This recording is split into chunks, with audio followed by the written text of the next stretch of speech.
Hi guys, I'm Greg Howlett, and I'm back here in the studio again today with Faye Lopez. Good to see you. Yeah, it's good to have her back.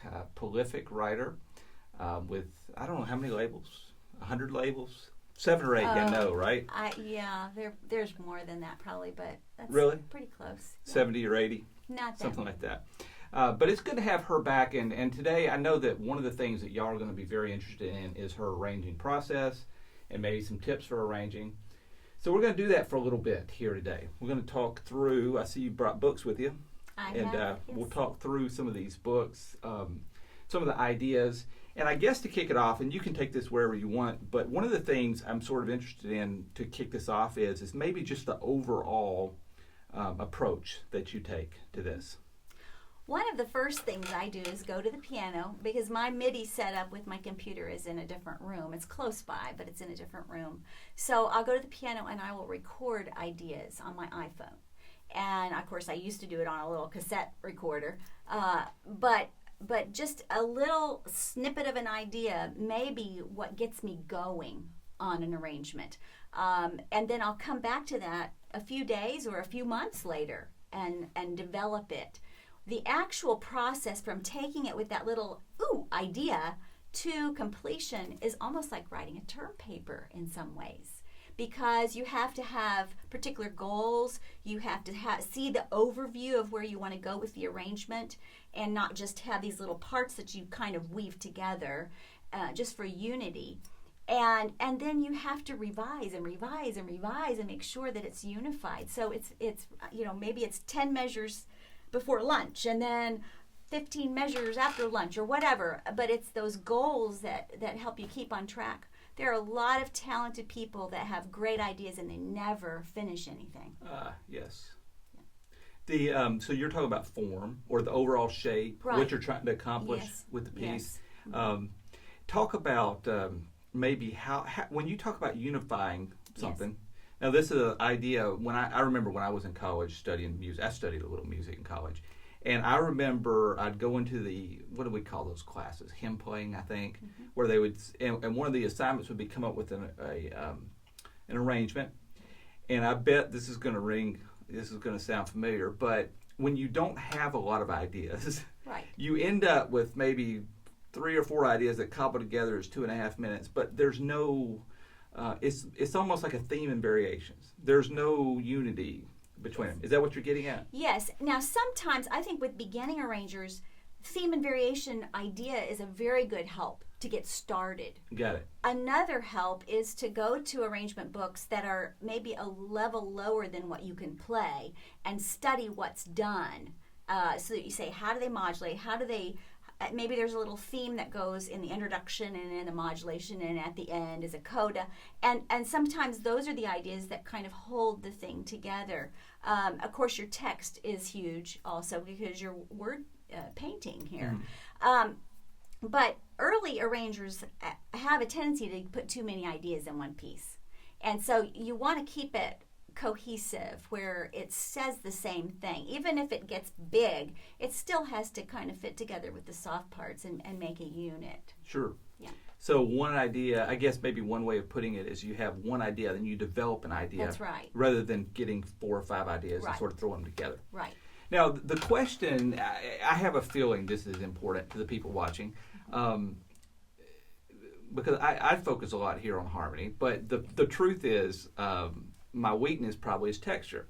And so since you're here, why don't you give us a lesson in textural creativity? I don't know if that's a real phrase, but I think you know what I'm getting at. Yes. I pulled some newer books and brought some things with me because I thought if we're going to discuss texture, I'd like to have some samples. Sure.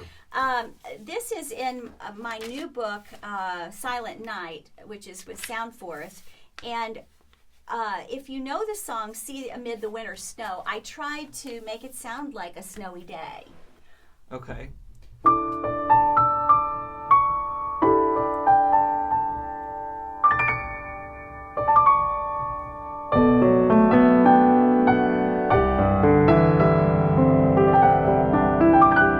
And so forth. Now, what I did there, I used cluster chords. I used some of these little doodads. I don't know if there's a technical term for don't those. know. I don't know. Don't ask me. But I wanted it to sound mysterious also.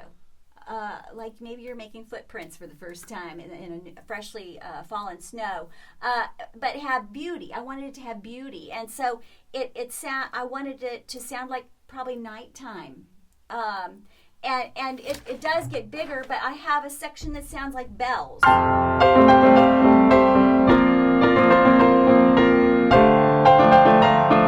Now, bell playing isn't just the old, kind of old-fashioned kind of bells, chimes, but I'm using some rhythm too, like a bell ringers might do, right. and then also closer harmonies with seconds. And a fourths and a seconds down here. Fourths are important in bell sound. Yes, they are. And the cluster sound, make sure people understand what you mean when you say cluster chords. Okay. They're not just your 1, 3, 5 of the chord. You've got some tighter harmonies. For example, in the beginning, I had this chord, which is a 2 instead of 3. Yeah. 1, 2, 5 of the chord. Okay. And then I had a suspension that had the 2 and the 4. Is it important in this case? The close intervals is the big deal, right? Yes. Okay. Yes. Maybe a chord like this, or Sure. some of those kind of things. So you think in terms, that's a voicing issue, and you're Yes. thinking in terms of one of the ways you get the diversity Yes. is from the voicing, That's whether right. it's closer That's or right. open. Got it. Yeah, but to build the piece, then I started the sparse, mysterious thing, and then I had the bells for contrast. Got it. So Okay. so that was kind of my thing there. Okay. I've been doing some classical combinations for Alfred with Christmas music, and this summer I'm writing 2 books with hymns with classical pieces. Here's another one that kind of has the same idea, but it's taken from the Reflections in the Water by Debussy.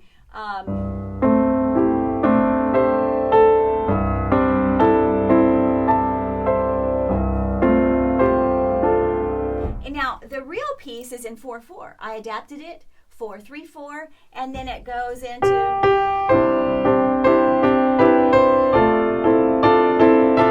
So it keeps that little bit of clustery sound going. Right. Yeah. And by the way, guys, just to, I can ask arranger after arranger, and they're going to all say, well, 9 out of 10 of them are going to say, get ideas, go steal ideas. And the most common place to steal ideas is the classical. Absolutely. Let me tell you something that just happened. I know we are limited on our time today, but I was working on a choral piece, and I was digging into a Liszt piece, and all of a sudden I went, oh my goodness, Lloyd Webber did this in Phantom of the Opera. And I ran over and got Phantom of the Opera book out, and sure enough, and it was slightly different, but I thought, I know who he listened to. It was just a really cool moment in my own digging.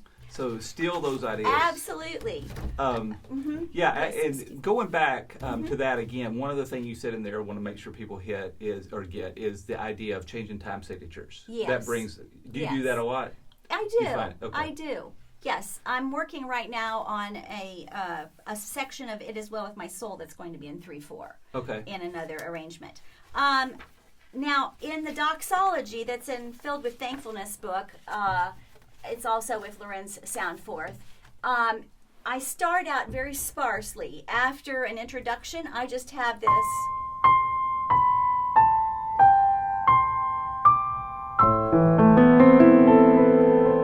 But later on, I go into this.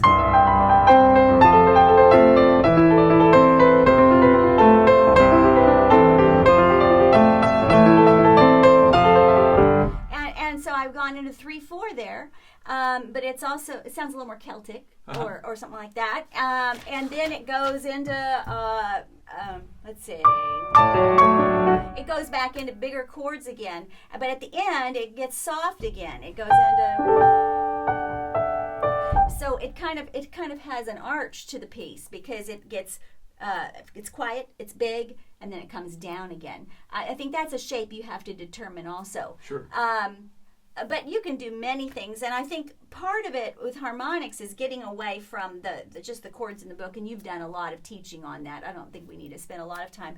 But even strumming like a guitar would strum see how long a pattern will work, and then you don't have to do all the little passing chords in a piece. But then sometimes you can use your harmonies as part of your texture too, in a sense. Sure. Right? Inner voice. Yes. The chord substitutions and things. Sure. Yeah. Sometimes big things like here's a Christmas piece that has a section. It's O Come Emmanuel.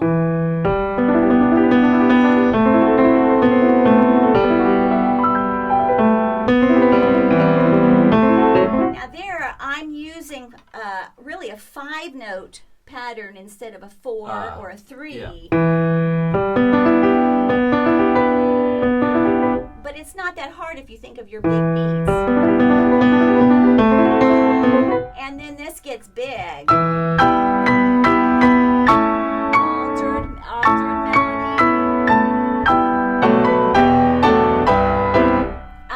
This one does have some arpeggios in it. Okay, so.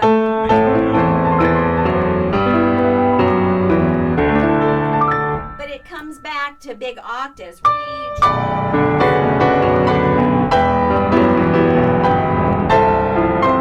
And so forth. Talk about, now I'm looking at that and that makes Yeah. me tired. How do you do that? What, do you the play all your arpeggios? music? I know you do. I'm just teasing. I have played all of my music when I wrote it, but it doesn't mean I play all of it in, live. There are a couple pieces that I play occasionally if I'm having a really good day, Yeah, absolutely. But this one, I messed it up a little bit. But this one I wanted to have some real emotion. Rejoice.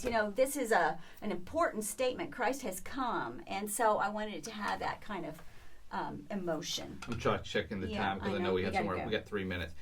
Take 1 minute and talk to me about how do you get there's this issue with diversity, but Right. also we have to remember that but our own style, right? Right. I mean, we have to somehow balance that because if we're good at everything, we're good at nothing. Right. So how do you balance that as an arranger? I know that probably your publishers are looking for diversity. Right. But on the other hand, you're probably would say I don't play everything well or I don't like everything. How do you balance all that kind of thing? I think I have to know what the purpose of the piece is. If I'm writing for a particular publisher at a particular level, I have to understand that level. Or just for the purpose of a collection. If it's a communion collection, it's going to be more subdued. But I think in the case of, I feel like my styles are constantly, and they're somewhat always the same and somewhat in a constant change based on my study, my life experience, all of those things. So I don't think we have to stay stagnant in that. But we have to communicate. The best pieces that I do are the pieces that I really believe in, that I believe that the message and the music go together, and then I can go and credibly play them for God's glory, hopefully, because they're really who I am and what I want to say in my message as a believer. Sure. Well, it's been great to have you here, and I know we're running because we're running to our live session where people can ask questions. So, but obviously the live session will happen before this shows up on YouTube. Right. So it'll be too late for y'all to jump on that. But it's been great having you here. Thanks for the tips. So much. And Thank you. We'll look forward to watching your work in the future. Thank you so much, Greg.